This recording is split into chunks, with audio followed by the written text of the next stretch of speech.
آپ کی حدیث مبارکہ ہے جوتا پہننے والا سوار کی طرح ہے، جو ننگے پیر ہے وہ ایسا جیسے پیدل ہو، اور جوتے والا سوار یعنی گاڑی پہ گھوڑے پہ وہ سوار ہے۔ تو جوتے کی اہمیت ہے، ننگے پیر نہیں پھرنا، بیماریاں، جراثیم، کوشش کریں کہ ہر وقت سلیپر پہن کے ساکس پہن کے آپ رہیں، اس سے بیماریوں سے بچتے ہیں۔ نبی کریم صلی اللہ علیہ وسلم نے اس کا حکم دیا ہے، ٹھیک ہے نا، کہ جوتا پہنے ننگے پیر نہیں چلنا۔ دوسرا یہ ہے کہ نبی کریم صلی اللہ علیہ وسلم نے ایک جوتا پہننے اور ایک پیر سے ننگے پھرنے سے منع فرمایا ہے، اور آپ نے فرمایا یا تو دونوں چپل پہنو یا دونوں اتار دو، یعنی ایک جوتا پہن کے نخرے سے ایسے نہیں چلنا، ٹھیک ہے نا، دونوں چپل پہننے ہیں، جس طرح نبی کریم صلی اللہ علیہ وسلم نے آدھا دھوپ اور آدھا سائے میں لیٹنے سے منع کیا ہے، بالکل اسی طرح ایک جوتا پہننا اور ایک پاؤں ننگا رکھنے سے آپ نے منع فرمایا۔ جوتوں کو صاف کرنے کا حکم دیا ہے، صاف کرنے کا حکم دیا ہے، اسپیشلی ہم جب باہر سے آتے ہیں تو ڈور کے پاس ہمیں جوتے اتارنے، یہاں پہ تو یہ سلسلہ ہے، لیکن بیک ہوم کے لیے یہ بہت زیادہ ضروری ہے، کیونکہ وہی جوتے جو باہر سے آئے ہیں وہ کمروں میں جاتے ہیں تو اس سے جراثیم پھیلتے ہیں۔ ٹوٹی ہوئی چپل سی لینی چاہیے، اللہ کے رسول صلی اللہ علیہ وسلم اپنی جوتی خود سیا کرتے تھے۔ ریپیئر کرنا، پالش کرنا، مینٹین کرنا جوتے کو ثواب کی نیت سے سنت ہے۔ اور نبی کریم صلی اللہ علیہ وسلم کی ایک حدیث طبرانی شریف میں ہے کہ جو شخص قیامت کے دن پر ایمان رکھتا ہے وہ موزے کو، جوتے کو اور جراب کو جھاڑے ہوئے بغیر نہ پہنے، جس طرح رات کو سوتے وقت آپ 3 دفعہ اپنا بستر جھاڑتے ہیں نا، یہ سنت ہے، بالکل اسی طرح جوتے کو پہنتے وقت اسے جھاڑنا ہے، یہ سنت ہے، یہ حدیث طبرانی شریف میں موجود ہے۔ اور پہلے دائیں پیر میں جوتا پہننا ہے، اللہ کے رسول صلی اللہ علیہ وسلم پہلے رائٹ میں جوتا پہنتے تھے، پھر لیفٹ میں پہنتے تھے۔ پھر نبی کریم صلی اللہ علیہ وسلم نے جوتا کھڑے ہو کے پہننے سے منع فرمایا ہے۔ اگر یعنی جوتا کھلا ہے اور آپ جلدی میں ہیں تو آپ پہن لیں، لیکن کوشش کریں جہاں آپ کے جوتے ہیں وہاں سٹیپس ہیں تو ان پہ بیٹھیں، یا پھر آپ جو ہیں وہاں پہ کوئی سٹول رکھیں جس پہ آپ بیٹھیں آرام سے۔ کیوں منع فرمایا ہے؟ کیونکہ جب بندہ زمین پہ جھکتا ہے تو کیا ہوتا ہے، اس کے ان بیلنس ہونے کا بھی خطرہ ہے، اور بعض اوقات یعنی اس کا وہ بے پردہ ہو جاتا ہے اور برا لگتا ہے جھکتے ہوئے، جیسے خواتین ہیں، بھاری جسم ہے، تو اس لیے جوتا جو ہے وہ کوشش کریں بیٹھ کے پہنیں۔ اگر دیر تک آپ نے بیٹھنا ہو یا کھڑے رہنا ہو تو نبی کریم صلی اللہ علیہ وسلم جوتے سے اپنا پاؤں نکال کے اوپر رکھ لیتے تھے تاکہ پاؤں ریلیکس ہو جائے۔ اگر پاسیبل ہو تو آپ یہ کر سکتے ہیں، اور سنت سمجھ کے اس کا آپ کو اجر ملے گا۔ اور نبی کریم صلی اللہ علیہ وسلم جب مسجد میں جاتے، جوتا اگر آپ نے ہاتھ میں لینا ہے، جیسے آپ حرم میں جاتے ہیں یا مسجد میں جاتے ہیں، رش زیادہ ہے تو جوتا ہمیشہ لیفٹ ہینڈ کے انگوٹھے اور انگلی سے پکڑنا ہے، ٹھیک ہے، انگوٹھے اور انگلی دو سے پکڑنا ہے، اور پھر مسجد میں جوتا اپنے سامنے نہیں رکھنا، اپنی لیفٹ سائیڈ پہ رکھنا ہے، ٹھیک ہے۔ تو یہ جوتا پہننے کی سنتیں ہیں جو ہمیں پتہ ہونی چاہیے، ہم اپنے بچوں کو ضرور سکھائیں۔ کسی نے سوال کیا ہے کہ کھڑے ہونے کو کہ پانی پینا تو منع ہے، کیا کھانا کھانا بھی منع ہے؟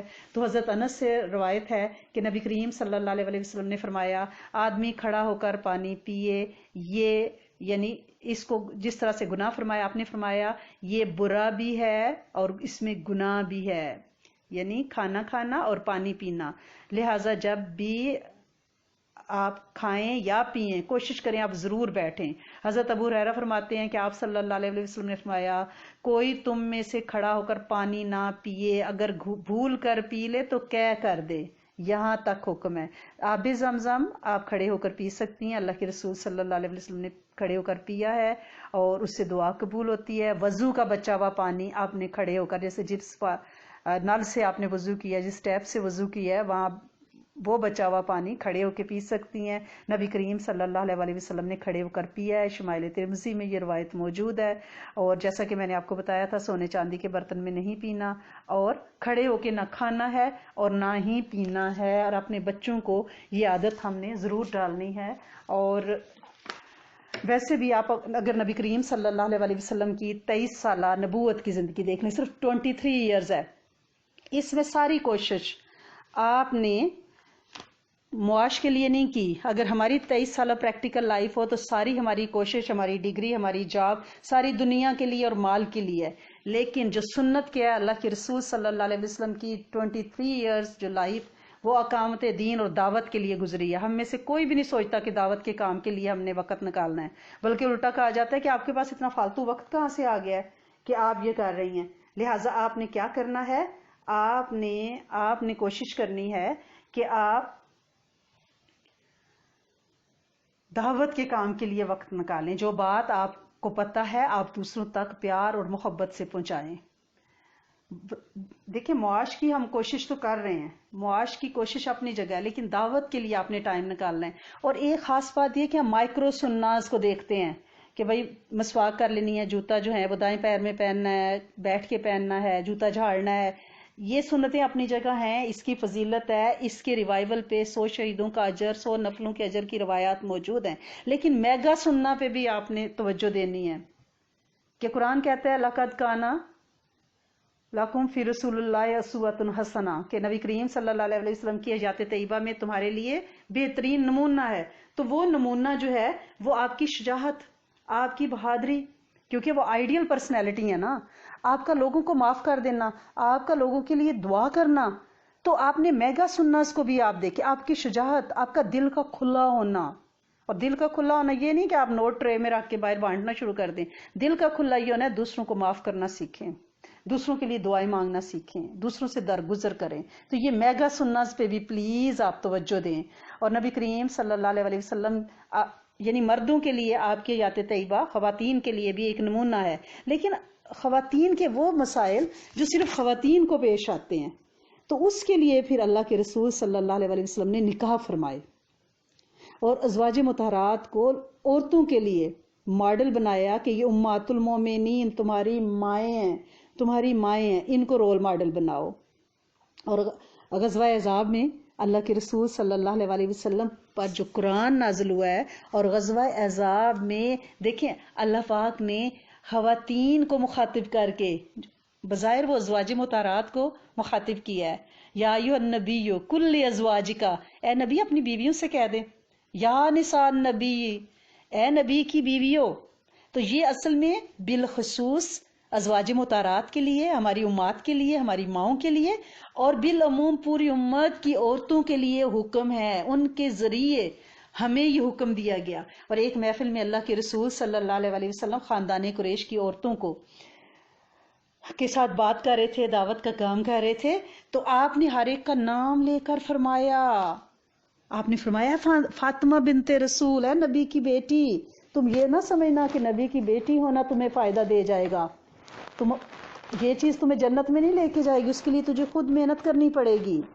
آپ نے فرمایا اے صفیہ، رسول کی پھوپھی، تم اپنے آپ کو آگ سے بچاؤ، دوزخ کی آگ سے بچاؤ، اور خود محنت کرو. یعنی نام لے لے کے فرمایا. ہمیں یہ نہیں سوچنا کہ کوئی ہمارے باپ دادا کا حسب نسب، ان کی نیکی، ان کا ولی اللہ ہونا، ان کا گدی نشین ہونا ہمیں بچا دے گا. ہم سب کو اپنی اپنی قبر کے لیے خود تیاری کرنی ہے. اور اللہ کریم انشاءاللہ اس تیاری میں ہمارے معاون اور مددگار انشاءاللہ بنے گا. آنے والی رات الحمدللہ رب العالمین کینیڈا کے مطابق انشاءاللہ چاند رات ہوگی. بہت زیادہ آثار ہیں آگے، واللہ اعلم بالصواب. ہم نے چاند رات خوشی بھی منانی ہے، چاند دیکھنے کا اہتمام بھی کرنا ہے. پہلی بات تو یہ ہے کہ شب جمعہ ہے، ٹھیک ہے. شب جمعہ کے ہمارے 3 عمل پکے ہیں الحمدللہ رب العالمین. روزوں میں تو ہم ان کو زیادہ شد و مد سے کریں گے، کیونکہ ان کا اجر جو ہے وہ 70 گنا بلکہ کہیں 100 گنا ہو جائے گا اس کی رحمت سے. اور شب جمعہ اور پہلی رات اور چاند رات، سبحان اللہ، وہ کہتے ہیں ڈبل ڈپ، ٹرپل ڈپ، اور اس سے بھی زیادہ ڈپ اور ڈپ پالیسی ہے. تو لہٰذا آج کی سیل سے، عام فلائر میں ہو نا بائی 1 گیٹ 1 فری، تو ہم بھاگتے ہیں، ٹھیک ہے. یہ تو پتہ نہیں بائی 1 اور گیٹ ٹریلین ٹائمز فری. تو لہٰذا اس سے ہم نے فائدہ اٹھانا ہے. آج ہم نے 70 دفعہ سورۃ فاتحہ پڑھنی ہے، ہر دفعہ تسمیہ کے ساتھ. پھر ہم نے 4 سورتیں ضرور پڑھنی ہیں جو آئی کیو لیول کے لیے ہیں، ذہانت کے لیے ہیں. الف لام میم سجدہ، یاسین، ملک اور دخان. پھر ہم نے آیت الکرسی والے حفاظت کے، کشائش کے اور دیدار مصطفیٰ کے نفل ضرور پڑھنے ہیں.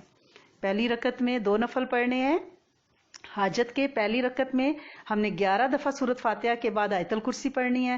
دوسری رکعت میں سورۃ فاتحہ کے بعد ہم نے 11 دفعہ سورۃ اخلاص انشاءاللہ پڑھنی ہے. اور پھر اگر ہم 100 دفعہ درود شریف پڑھ لیں تو کیا ہی شان ہے شب جمعہ میں، ٹھیک ہے نا. یہ 3 عمل تو ہم کرتے ہی ہیں اور آج ہم ان سے بہت فائدہ اٹھائیں گے انشاءاللہ. اس کے علاوہ آپ کو یاد ہے ہر سال جو عمل کیا جاتا ہے ہمارے شیخ کا بتایا ہوا ہے، اور اس سے ہم پورا سال فیض پاتے ہیں. رزق، عزتیں، مال، اولاد، برکتیں، رحمتیں، شفائیں، عطائیں، کفایت، کفالت، سب کچھ اللہ پاک عطا فرماتے ہیں. سورت کوثر کا عمل 313 بار آج رات ہم انشاءاللہ العزیز پڑھیں گے.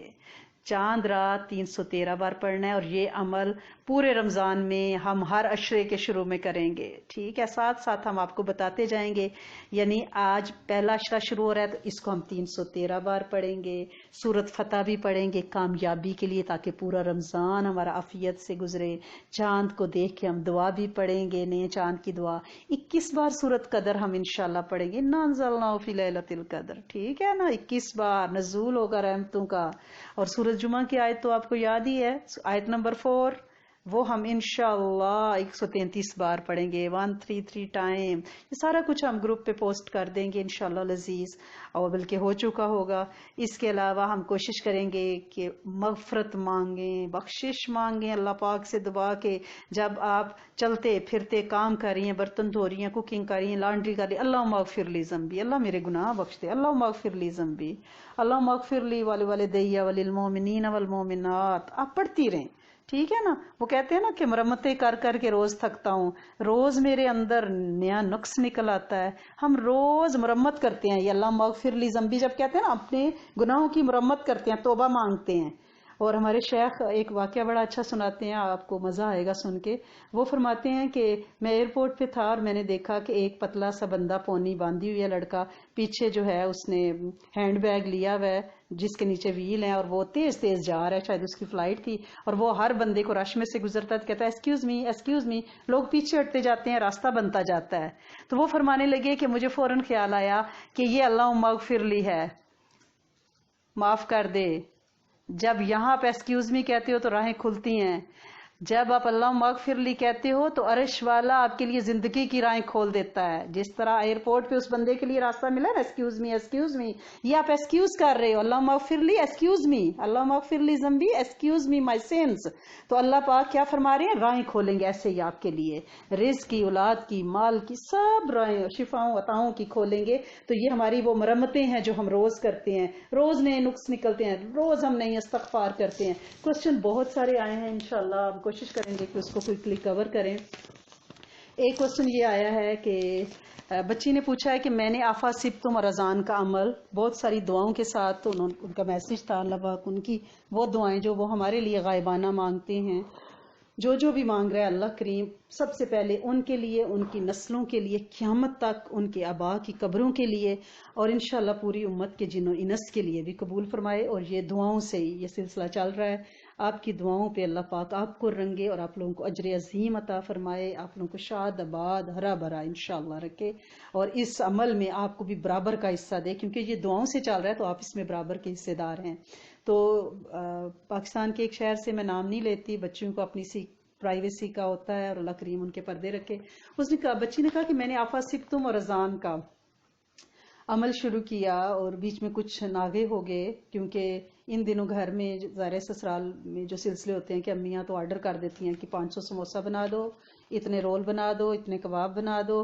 میرا پورا دن ان میں میری کمر اکڑ جاتی ہے، اور فریج بھر بھر کے، فریزر بھر بھر کے، تو میرا وہ عمل جو ہے وہ بیچ میں ناغے ہو جاتے ہیں. ان کا فیض تو ملا، لیکن اب میں اس سے مجھے کچھ ہوگا تو کچھ بھی نہیں ہوگا بیٹے. یہ قرآن کی آیتیں ہیں، سورۃ مومنون کی آخری 4 آیات، جس کی میرے نبی نے قسم کھائی ہے کہ اگر کوئی مومن یقین کے ساتھ اس کو پہاڑ پہ پڑے تو پہاڑ سرک جاتا ہے. تو ہماری مشکلوں کے پہاڑ کیوں نہ سرکیں گے. لہٰذا یہ عمل آپ کرتی رہیے. ناغا ہو جائے تو قضا بھی کر سکتے ہیں، نہ کر سکیں اگر اتنا آپ کے پاس ٹائم نہیں سموسیاں بنانے میں تو آپ قضا نہ بھی کر سکیں تو کوئی بات نہیں. لیکن اگر قضا کر لیتے ہیں تو پھر آپ کیا ہوتے ہیں، صاحب ترتیب بن جاتے ہیں نا، تاثیر زیادہ ملتی ہے نا، کہ اگر ایک دن رہ گیا نا تو دوسرے دن ڈبل کر لے. تو لیکن اگر نہ بھی چندہ کر سکیں تو کوئی بات نہیں. آپ 7 دفعہ صبح و شام آفا سبتم اور اذان یہ معمول ہے ہم سب ساتھیوں کا، اور اس میں بڑی حفاظت کفالت ہے، اور ساتھ ساتھ دفعہ اذان پڑھیں۔ اللہ کریم شیطان جہاں اذان دی جاتی ہے بھاگ جاتا ہے، اور رمضان میں تو اس عمل میں ہر طرح کی برکتیں، رحمتیں، حفاظت سب کچھ ہے، مال بھی ہے، اولاد بھی ہے انشاءاللہ العزیز۔ انہوں نے کہا ہے کہ میں نے سورت رحمان، ایک بچی نے کہا کہ میں نے حفظ کرنی شروع کر دی ہے، کیونکہ آپ نے کہا تھا کہ جنت کی سیڑھیاں چڑھتے جانا ہے، جتنا قرآن یاد ہوگا الحمدللہ رب العالمین اس میں بہت برکت پڑ رہی ہے۔ بیٹے اللہ پاک آپ سب لوگ جو قرآن حفظ کرنا شروع کیا ہے، صورتیں حفظ کرنا شروع کی، اللہ کریم آپ کی ویسی ہی حفاظت فرمائے، آپ کی نسلوں کی جتنی قرآن کی حفاظت وہ فرماتا ہے، ٹھیک ہے نا، کیونکہ اس کا نازل کیا ہوا قرآن اس کی حفاظت کی چھاؤں میں ہے، تو جس نے حفظ کیا جس کے سینے میں وہ بھی انشاءاللہ اس کی حفاظت کی چھاؤں میں رہے گا۔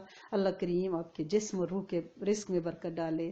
اور دعائے انس انہوں نے کہا ہے ایک بچی نے کہ میں باقاعدہ، آپ کو پتا ہے نا دعائے انس جو ہم تراویحوں کے دوران بھی پڑھیں گے، 4 رکعت 2 رکعت کے بعد جب ہم بیٹھیں گے نا تو بسم اللہ علی دینی و نفسی و ولدی و اہلی و مالی، انشاءاللہ انشاءاللہ مال اولاد ایمان سب کی برکت اور حفاظت کا وعدہ اللہ پاک نے کیا ہے، باقاعدہ سے پڑھنا ہے۔ ایک بچی نے کہا ہے کہ میری ساس جو ہے نا وہ کچھ ایسا میں سوچ رہی تھی کہ ان کے لیے کیا پڑھوں، تو آپ کا وہ لیکچر میں نے غزوہ بدر والا سنا جس نے آپ نے وانت الوجول الحی القیوم والی دعا بتائی کہ دشمنوں کے چہرے جو ہیں وہ جھک جائیں، مجروح ہو جائیں، اور حی القیوم کا چہرہ سدا بلند رہے، تو وہ دعا ہم نے گروپ پہ بھی ڈالی تھی۔ تو کیا میں اپنی ساس کی زبان بندی کے لیے پڑھ سکتی ہوں، کیونکہ وہ جو ہے ہر وقت اور نندے بہانہ ڈھونڈتی ہیں کہ اس کو ذلیل کیا جائے، تو میں نہیں چاہتی کہ رمضان میں تنگ ہوں، یا میں جوابی کارروائی تو نہیں کرتی، بالکل خاموش رہتی ہوں، تو کیا میں ان کے لیے پڑھ سکتی ہوں؟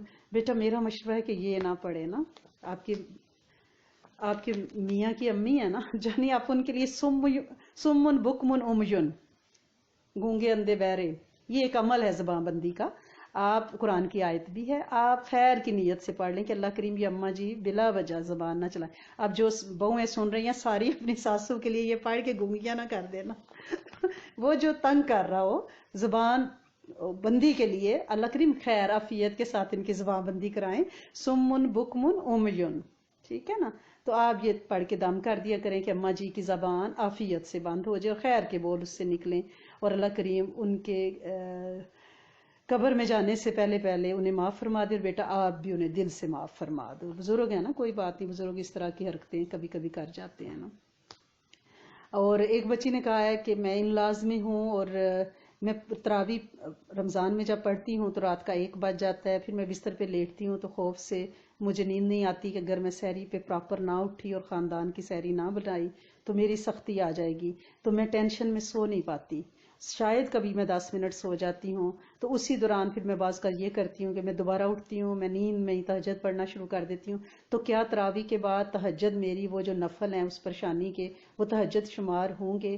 کیونکہ مجھے 1.5 گھنٹہ پہلے کچن میں جانا پڑتا ہے، فیملی ظاہر بڑی ہوں گی یا پھر ڈشز زیادہ کھاتے ہوں گے، تو بہرحال جی بیٹا آپ کے، اور ویسے بھی مضطرب دل کی دعا تو اللہ پاک سنتے ہیں نا، دکھی دل کی دعا، تو بیٹا اتنی ٹینشن لینے کی ضرورت نہیں ہے، آپ الارم لگا کے سو جایا کرو، تھوڑی دیر تراویح پڑھ کے آپ 1 گھنٹے کے لیے گہری نیند سو، اور پھر سکون سے اٹھ کے 2-4 نفل پڑھ کے آپ کچن میں چلی جایا کریں، ہم آپ کے لیے سارے دعا بھی کریں گے کہ اللہ پاک آپ لوگوں کے جتنی بھی بچیوں کے میسیجز آئے ہیں، اللہ پاک ان بچیوں کو اپنے گھروں میں سکھ چین سکونیت سکینیت عطا فرمائیں، اور ہماری نسلوں کی بچیاں قیامت تک جن گھروں میں جائیں اللہ کریم ان کے دلوں میں ان کے لیے رحم پیدا فرما دیں، کیونکہ جب رحم نہیں نا دل میں آئے گا تو اس وقت تک سکھ نہیں مل سکتا نا، پھر تو معاشرہ ظالم ہوتا ہی جائے گا۔ تو طریقہ بیٹا وہی ہے جو میں نے آپ کو بتایا ہے کہ مائکرو سننا نہیں، میگا سننا پہ نظر رکھیں، معاف کر دیں، دل بڑا کریں، معاف کر دیں، دعا کر لیں ان کے لیے، تو اللہ کریم انشاءاللہ آپ کی یہ قربانیاں آپ کی نسلوں کے سکھ کی صورت میں انشاءاللہ قبول فرمائیں گے۔ آپ ساری بچیوں کو اور امت کی ہر بچی کو اور ہماری قیامت تک کی نسل میں بچوں اور بچیوں کو اللہ پاک سکھ ہی رکھیں اور آباد رکھیں انشاءاللہ۔ اللہم انی اسألک واتوجہ الیک بنبینا محمد صلی اللہ علیہ وآلہ وسلم، نبی شی رحمتی یا محمد انی اتوجہ بکا الی ربک ان تقضی حاجاتی، اللہم لک الحمد کما انت اہلہ فصلی علی سیدنا محمد کما انت اہلہ وفعل بنا کما انت اہلہ فانک انت اہل التقوی واہل المغفرہ، اللہم اغفر للمؤمنین والمؤمنات والمسلمین والمسلمات اللہ سونے 11 مہینے ایسے گزارے کہ زبان سے وہ بولا جو نہیں بولنا چاہیے تھا۔ اللہ کریم قدم ان راہوں پہ چلے جو نہیں چلنے چاہیے تھے، ہاتھوں نے وہ کچھ اشارے کیے جو نہیں کرنے چاہیے تھے۔ اللہ کریم دماغ نے وہ سوچا جو تجھے ناراض کرنے والا تھا۔ اللہ سونے معاف فرما دیں، کرم کر دیں، معاف فرما دیں، کرم کر دیں۔ سخی داتا معاف فرما دیں، کرم کر دیں۔ سونے تو معاف نہیں کرے گا تو کون معاف کرے گا؟ اگلے پچھلے ظاہر باطن اللہ کریم پوشیدہ سارے گناہ معاف فرما دے، پوری امت کے، ہماری قیامت تک کی نسل کے۔ اللہ کریم سارے پلینٹ کے سارے انسانوں کو معاف فرما دیں۔ اللہ کریم رمضان میں داخل ہونے سے پہلے ہمیں پاک صاف کر دیں، عافیت سے ہمیں گناہوں سے دھو ڈالیں اور ہماری توبہ قبول کر لیں، تاکہ آج رات سے جو ہم اعمال کریں تو اللہ کریم اس کی تاثیر بھی ملے، خیریں بھی آئیں، برکتیں بھی آئیں، شفائیں بھی آئیں۔ اللہ کریم رمضان کو ہمارے لیے سلامت رکھنا، ہمیں رمضان کے لیے سلامت رکھنا۔ اللہ کریم ہمارا وقت کہیں اسپتالوں میں نہ لگانا، کہیں سفر حضر میں، کہیں کسی دکھ ٹینشن میں نہ لگانا۔ اللہ کریم جب دل دکھی ہوتا ہے تو پھر عبادت میں اس طرح دل نہیں لگتا۔